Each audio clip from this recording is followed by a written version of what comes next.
Hi friends, welcome back to my channel. आज की मेरी वीडियो का टॉपिक है हमारा मेन टॉपिक जो इस वक्त बहुत ही इम्पॉर्टेंट और क्रुशियल है। जीएसटी। हमारा जीएसटी आ रहा है 1 जुलाई 2017 से।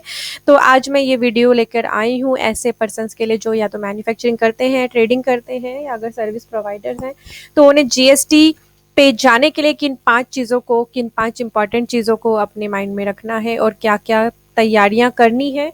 तो अगर आपको ये देखना है कि आपको अपनी सारी उलझनें कैसे दूर करनी है तो मेरी इस वीडियो को देखते रहें। इसमें मैं शेयर करने वाली हूँ 5 की पॉइंट जीएसटी में आने के लिए। आजकल बहुत सारे मैसेजेस आ रहे हैं व्हाट्सएप पे, फेसबुक पे, हर जगह मैसेजेस हैं सिर्फ जीएसटी के लिए कि जीएसटी ऐसा टैक्स है जो किसी को समझ ही नहीं आ रहा, जीएसटी ये है, जीएसटी वो है। तो आपकी इन सभी उलझनों को दूर करने के लिए मैं एक अपनी छोटी सी वीडियो आपके लिए लेके आई हूँ मुझे उम्मीद है कि ये आप सभी के लिए बहुत ही यूज़फुल रहेगी। तो चलिए स्टार्ट कर लेते हैं अपने पहले की पॉइंट से। जो मेरा पहला की पॉइंट है वो है रजिस्ट्रेशन। अब रजिस्ट्रेशन में आपको सबसे पहले तो रजिस्टर जीएसटी के अंदर कब नहीं करना है। If turnover is less than 20 lakh, तो अगर आपके टर्नओवर 20 लाख से कम है आपको रजिस्टर करने की ज़रूरत नहीं है। कुछ स्टेट्स में, नॉर्थ ईस्टर्न स्टेट में ये लिमिट 10 लाख है। तो अगर आप ऐसे किसी स्टेट में रहते हैं तो आपको 10 लाख की टर्नओवर होने तक तो रजिस्टर नहीं करना है। पर रजिस्टर कब कर लेना है, अगर आपकी टर्नओवर 20 लाख या 10 लाख से ज़्यादा हो जाती है तो आपको जीएसटी के अंदर रजिस्टर करना मैंडेटरी है। यहाँ पर एक क्वेश्चन आता है कि अभी 1 जुलाई 2017 से जीएसटी आ रहा है। मान लीजिए अभी तो आपकी टर्नओवर 20 लाख से कम है, पर क्या है आपका ड्यूरिंग द फाइनेंशियल ईयर आपकी टर्नओवर 20 लाख से ज़्यादा हो गई, तो अब आप क्या करेंगे। जैसे ही आपकी टर्नओवर एक्सीड हो रही है 20 लाख से तो आपको अपने आप को जीएसटी में रजिस्टर करा लेना है जीएसटी के सारे बेनिफिट लेने के लिए, जैसे कि इनपुट टैक्स क्रेडिट। एक हाँ, गवर्नमेंट ने एक स्कीम हमें बहुत ही अच्छी प्रोवाइड की है यहाँ पर, जो है अगर आपकी टर्नओवर 75 लाख से कम है तो आप कंपोजिशन स्कीम में आ सकते हैं। Composition scheme can be taken from government of India subject to following conditions. पर इस स्कीम में आने के लिए कुछ कंडीशंस भी हैं। सबसे पहली कंडीशंस तो यही है कि आपकी टर्नओवर 75 लाख से कम होनी चाहिए। तो अगर आप बड़े मैन्युफैक्चरर, ट्रेडर, डीलर या सर्विस प्रोवाइडर हैं जिनकी टर्नओवर 75 लाख से ज़्यादा है तो आप इस स्कीम का बेनिफिट नहीं ले पाएंगे। In case of service sector, composition scheme किसके लिए अवेलेबल है, सिर्फ रेस्टोरेंट सर्विसेज के लिए। कंपोजिशन स्कीम में आप इनपुट टैक्स क्रेडिट नहीं ले पाएंगे। You can not make purchase और सेल टू आउटसाइड स्टेट, तो अगर आप इंटर स्टेट सेल करते हैं तब भी आप इसका बेनिफिट नहीं ले पाएंगे। तो ये किसके लिए अवेलेबल है, सिर्फ लोकल सेल्स के या इंटर स्टेट सेल के केस में अवेलेबल है। टैक्स का रेट क्या रहेगा, जीएसटी आपको देना है @1% on turnover in case of trader, manufacturer के केस में 2% और रेस्टोरेंट के केस में 5%। तो अब यहाँ पर इम्पॉर्टेंट बात यही हो जाती है कि सबसे पहले तो आपको एक अपना कंपैरिजन बना लेना है कि आपको कंपोजिशन स्कीम में जाना चाहिए या नहीं जाना चाहिए। उसके लिए आप एक कंपैरिजन बना लीजिए कि अगर मैं कंपोजिशन स्कीम में आता हूँ तो मुझे ये बेनिफिट मिलेंगे और कंपोजिशन स्कीम में नहीं आता हूँ तो ये बेनिफिट मिलेंगे। तो आप एक कंपैरिजन कर लीजिए कि ज़्यादा बेनिफिशियल आपके लिए क्या हो रहा है, तो उससे आप ये निकाल पाएंगे कि आपको कहाँ पर जाना चाहिए और क्या चीज़ें कंपोजिशन स्कीम के लिए भी मैटर करेंगी, वो मेरे इन की पॉइंट्स में सारी आ जाएंगी। आप मेरी वीडियो को एंड तक देखते रहें। अब चलते हैं हम नेक्स्ट पॉइंट पे, जो हमारा पॉइंट है type of cell. Type of cell क्यों इंपॉर्टेंट हो जाती है, क्योंकि हमारे पास जीएसटी के अंदर जो टैक्सेस दिए गए हैं वो है एसजीएसटी, सीजीएसटी एंड आईजीएसटी। तो अब एसजीएसटी और सीजीएसटी कब लगेगा, जब आप लोकल सेल करते हो जिसे हम इंट्रा स्टेट सेल भी बोलते हैं, तो आपको एसजीएसटी भी पे करना है और सीजीएसटी भी पे करना है। जैसे एग्जांपल, आपका रेट ऑफ टैक्स है 28%, तो आपको 14% एसजीएसटी देना है, 14% सीजीएसटी देना है, टोटल 28% जीएसटी आपको पे करना है। पर अब क्या होगा कि आप इंटरस्टेट सेल करने लगते हैं तो आपको क्या करना है, आपको एक सिंगल टैक्स इंटरस्टेट सेल पे देना होगा, वो होगा आईजीएसटी। जैसे अगर 28% प्रोडक्ट पे टैक्स रेट है तो पूरा 28% आईजीएसटी के अंदर चला जाएगा।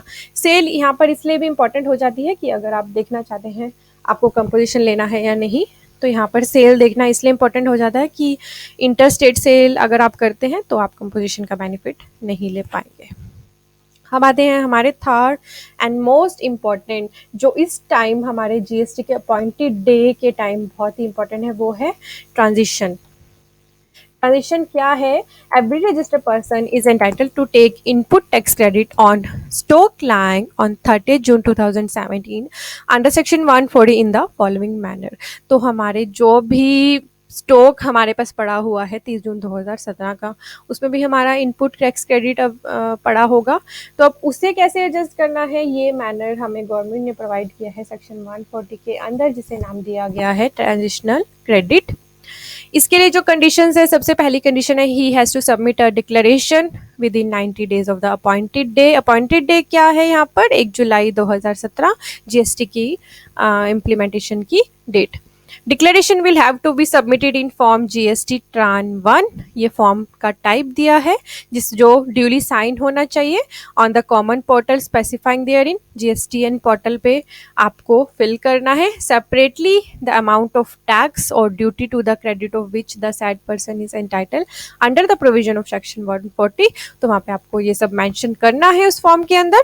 बट इसमें एक कंडीशन है, provided that person who claiming credit of SGST should obtain all the forms C, F, H, E and I from customers up to 30th September because in absence of forms credit will be lost। तो अगर आप SGST का benefit लेने वाले हैं अपने stock पर, तो आपको क्या करना है, अपने सभी फॉर्म्स अपने कस्टमर से कलेक्ट कर लेने हैं, अदरवाइज गवर्नमेंट ने साफ साफ मना कर दिया है क्रेडिट देने से in the absence of forms. अब बात कर लेते हैं dealer having excise invoices for stock lying as on 30 June. तो अगर आपके पास इनवॉइस एक्साइज वाला अवेलेबल है तो आप इजीली सीजीएसटी का क्रेडिट ले पाएंगे, आपको कोई टेंशन नहीं। टेंशन कहाँ आ जाती है? उस केस में जब आपके पास एक्साइज इनवॉइस अवेलेबल नहीं है, उस केस में भी आपको गवर्नमेंट क्रेडिट दे रही है, पर टू द सम एक्सटेंट पूरा क्रेडिट आपको नहीं मिलेगा। क्रेडिट कैसे मिलेगा? Credit shall be allowed at the rate of 60 और 40% as the provision of section 140 having certain conditions of CGST payable on such goods. तो यहाँ पे मैं आपको एग्जांपल दे देती हूँ। आपके किसी प्रोडक्ट पे रेट ऑफ टैक्स है 18%, तो आपका सीजीएसटी होगा 9% और 9% का 60% आपको यहाँ पर क्रेडिट मिल जाएगा। और एक एग्जाम्पल 40% के लिए ले लेते हैं। आपका रेट ऑफ टैक्स है 14%, आपका सीजीएसटी होगा 7%, तो 7% का 40% आप टैक्स क्रेडिट ले पाएंगे अगर आपके पास एक्साइज इनवॉइस नहीं भी है। तो एक अच्छी स्कीम ऑफर की है गवर्नमेंट ने, पर इसके साथ कुछ चीजें और ध्यान में रखनी है। The scheme shall be available for 6 tax periods from the appointed date. Such goods were not wholly exempt from the duty. The stock should not be more than 1 year old. अगर 1 साल से ज्यादा है और आपके पास एक्साइज इनवॉइस नहीं है तो आप कोई क्रेडिट नहीं ले पाएंगे। Document for procurement of such goods is available with the registered person. क्योंकि क्या है, कई बार स्टॉक तो पड़ा होता है पर उसके पेपर्स हमें पता ही नहीं होते कि हमारे पास है भी या नहीं, कहाँ है कहाँ नहीं है। तो अपने सारे पेपर्स अपने पास तैयार रखिए। The amount of credit allowed shall be credited to the electronic credit ledger of the applicant maintained in form GST PMT2 of the common portal। तो ये सभी conditions अगर आप फुलफिल कर रहे हैं तो आप क्रेडिट तब भी ले पाएंगे जब आपके पास एक्साइज इनवॉइसेस अवेलेबल नहीं है। तो एक बहुत ही बड़ा एक प्रेशर डीलर्स, ट्रेडर्स और मैन्युफैक्चरर्स के माइंड से ख़त्म कर दिया है गवर्नमेंट ने कि अगर आपके पास एक्साइज इनवॉइस अवेलेबल नहीं है तो भी आप जीएसटी के अंदर बेनिफिट ले पाएंगे अपने पास जो आपका स्टॉक पड़ा है उसके इनपुट टैक्स क्रेडिट का। अब आ रहे हैं हमारे इंपॉर्टेंट पॉइंट, फोर्थ की पॉइंट जो है इनपुट टैक्स क्रेडिट। ये भी हमारा बहुत ही इंपॉर्टेंट पॉइंट है क्योंकि इनपुट टैक्स क्रेडिट के बाद ही आपकी जीएसटी की एक्चुअल जो लाइबिलिटी है, जो आपको पे करना है GST input tax credit avail करने के बाद, वो एराइज होगा। तो चलिए कर लेते हैं इस टॉपिक के बाद इनपुट टैक्स क्रेडिट, जिसे हम शॉर्ट में आईटीसी बोल रहे हैं। क्या है पहले वो समझ लीजिए। When you buy a product और service from a registered dealer you pay tax on purchase. जब आप किसी पर्सन से कोई सर्विस या प्रोडक्ट ले रहे हैं तो आप क्या करते हैं, उस परचेज पे टैक्स पे करते हैं। While making sale tax is collected, पर आप सब सेल करते हैं तो आप टैक्स कलेक्ट करते हैं। And periodically the same is adjusted with the tax you already paid at the time of purchase and balance liability of the tax. तो क्या मैकेनिज्म होता है, जो टैक्स है सेल पे उसमें से हम माइनस कर देते हैं टैक्स ऑन परचेज पे। बैलेंस क्या होता है, बैलेंस आपको पे करना होता है गवर्नमेंट को। तो इस मैकेनिज्म को क्या बोला जाता है, इनपुट टैक्स क्रेडिट, या the mechanism is called utilisation of input tax. The law has laid down conditions to avail GST. तो कंडीशंस के लिए इसे भी नहीं छोड़ा गया है, इस पे भी कुछ कंडीशंस है। आईटीसी लेने के लिए अब भी आपको कुछ कंडीशन सेटिस्फाई करनी है। सबसे पहले क्या है, the dealer should in possession of tax invoice. Yes, अगर आपके पास इनवॉइस नहीं है तो आप आईटीसी नहीं ले पाएंगे। तो आपके पास प्रॉपर इनवॉइस, डेबिट नोट या क्रेडिट नोट या सप्लीमेंट्री इनवॉइस जो भी आपने इशू किया है या जो आपको इशू हुआ है सप्लायर से रजिस्टर्ड अंडर जीएसटी एक्ट, वो आपके पास होना चाहिए। द सेड गुड्स और सर्विसेज हैज़ बीन रिसीव्ड, तो आपने सर्विसेज या गुड्स अपने पास ले ली है। रिटर्न जीएसटीआर 3 में आपने फिल कर दी है। तो अगर आपने डिफ़ॉल्ट किया है रिटर्न्स को फिल करने में, आपने रिटर्न्स फाइल नहीं की है टाइम पे, तो आप इसको नहीं ले पाएंगे। The tax charge has been paid to the government by the supplier, और सप्लायर ने गवर्नमेंट को जो टैक्स चार्ज किया है वो भर दिया है, तभी आप इनपुट टैक्स क्रेडिट ले पाएंगे। इसमें एक चीज़ और इम्पॉर्टेंट हो जाती है आपको बताना, मैनर ऑफ एडजस्टमेंट। हमारे जो आईजीएसटी, सीजीएसटी और एसजीएसटी हैं, उनकी मैनर ऑफ एडजस्टमेंट क्या रहेगी, क्योंकि गवर्नमेंट ने यहाँ पे कुछ कंडीशंस लगा दी हैं। जैसे IGST will be adjusted first with the IGST, after that CGST and SGST. तो आईजीएसटी तो सिंपल है कि सबसे पहले आप अपने आईजीएसटी का इनपुट टैक्स क्रेडिट अपने आईजीएसटी के टैक्स के साथ एडजस्ट कर ले, फिर अगर बैलेंस बचता है तो उससे सीजीएसटी एडजस्ट कर दें और फिर भी बैलेंस बचता है तो एसजीएसटी एडजस्ट करें। और सीजीएसटी के लिए क्या बोला है, CGST will be adjusted first with the SGST, after that IGST. तो यहाँ पर आपको साफ साफ दिखाई दे रहा है कि सीजीएसटी सिर्फ आप आईजीएसटी के अगेंस्ट या सीजीएसटी के खुद के अगेंस्ट एडजस्ट कर पा रहे हैं, एसजीएसटी के अगेंस्ट नहीं। ऐसे ही SGST will be adjusted first with the SGST, after that IGST. तो यहाँ भी एसजीएसटी आप एसजीएसटी के अगेंस्ट या फिर आईजीएसटी के अगेंस्ट ही एडजस्ट कर पा रहे हैं, सीजीएसटी के अगेंस्ट नहीं। तो यही एक बहुत मेन इंपॉर्टेंट चीज़ है। अब एक क्वेश्चन और अराइज होता है यहाँ पर कि मैं क्योंकि सीजीएसटी को के क्रेडिट को एसजीएसटी से एडजस्ट नहीं कर पा रहा हूँ या एसजीएसटी के क्रेडिट को सीजीएसटी से एडजस्ट नहीं कर पा रहा हूँ, तो मेरे पास अगर बैलेंस बच गया है इनपुट टैक्स क्रेडिट में तो मैं उसका क्या करूँ। तो गवर्नमेंट ने बोला है कि आप उसका रिफंड क्लेम कर सकते हैं गवर्नमेंट से। तो ये है manner of adjustment of tax, जिसका आपको ध्यान रखना है अपनी जीएसटी की लायबिलिटी को निकालते हुए। कोई भी गलती नहीं करनी है, वरना बाद में आपको विद इंटरेस्ट और पेनल्टी अपना टैक्स पे करना पड़ेगा। अब फिफ्थ की पॉइंट की बात कर लेते हैं, रिटर्न।